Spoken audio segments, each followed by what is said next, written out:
উদ্যোক্তাসকলক ধন্যবাদ দিছোঁ যে চানমাৰী ফিল্ডৰ পৰা খানাপাৰা ফিল্ডলৈ গ্ৰন্থমেলাটো লৈ অহাৰ কাৰণে ৰাইজ বহুত উপকৃত হৈছে আৰু বহু মানুহ তাত যাব খুজিলেও যান বাহনৰ যানজঁটৰ কাৰণে যাব পৰা নাছিল, ঠাইটো সৰু আছিল, পাব্লিচাৰে হয়তো যিমান স্পেচ পাব লাগে পোৱা নাছিল। এইবাৰ ধুনীয়া আয়োজন কৰিছে গ্ৰন্থমেলা, তাৰ বাবে মই সকলোকে উদ্যোক্তাসকলক ধন্যবাদ দিছোঁ।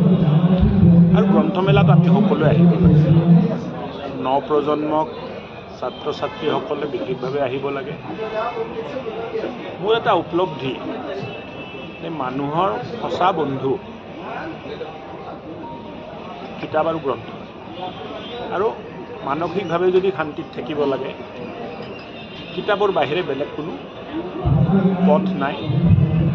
কিতাপ বিভিন্ন ধৰণৰ আছে, গ্ৰন্থ বিভিন্ন ধৰণৰ আছে, কিন্তু নিজৰ মনটো যিটো গ্ৰন্থ পঢ়ি ভাল লাগে বা যিটো ছাবজেক্ট পঢ়ি ভাল লাগে এই গ্ৰন্থবোৰ কিনিব লাগে, পঢ়িব লাগে আৰু নিজে পঢ়াৰ পিছত আনকো দিব লাগে পঢ়িবলৈ। কিতাপ এটা অকল মোৰে সম্পত্তি বুলি নহয়, লগ বন্ধুসকলকো দিব লাগে, বেলেগ মানুহক দিব লাগে, কিতাপ এক্সচেঞ্জ কৰিব লাগে, গ্ৰন্থ এক্সচেঞ্জ কৰিব লাগে।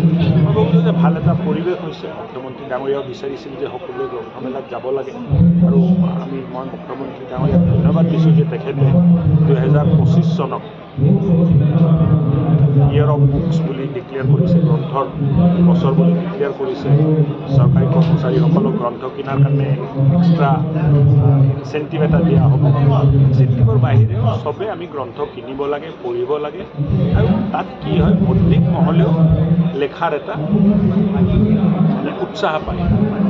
ভাল ভাল লেখকে কিতাপ লেখে, গ্ৰন্থ লেখে, কিন্তু মানুহে নিকিনে, তেতিয়া উৎসাহটো মৰি যায়। মই ভাবোঁ যে লিটাৰেচাৰৰ ক্ষেত্ৰত, সাহিত্যৰ ক্ষেত্ৰত, গ্ৰন্থৰ ক্ষেত্ৰত এটা ভাল সাহিত্যিক বাতাবৰণ অসমত আগৰ পৰাই আছিলে, এই কোনো নতুন ইয়ে নহয়।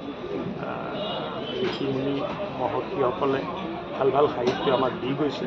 এই সাহিত্যৰ ওপৰতো চিন্তা কৰিব লাগে, মডাৰ্ণ সাহিত্য আমি পঢ়িব লাগে। আৰু আজিকালি টেকন'লজিৰ এই যুগত ক'ত কি পৰিৱৰ্তন হৈ আছে, দুনিয়া কোনফালে গৈ আছে, নৱপ্ৰজন্মৰ ছাত্ৰ ছাত্ৰীসকলে ইয়াৰ ওপৰতো অধ্যয়ন কৰাৰ প্ৰয়োজন আছে। আপোনাৰ কিতাপ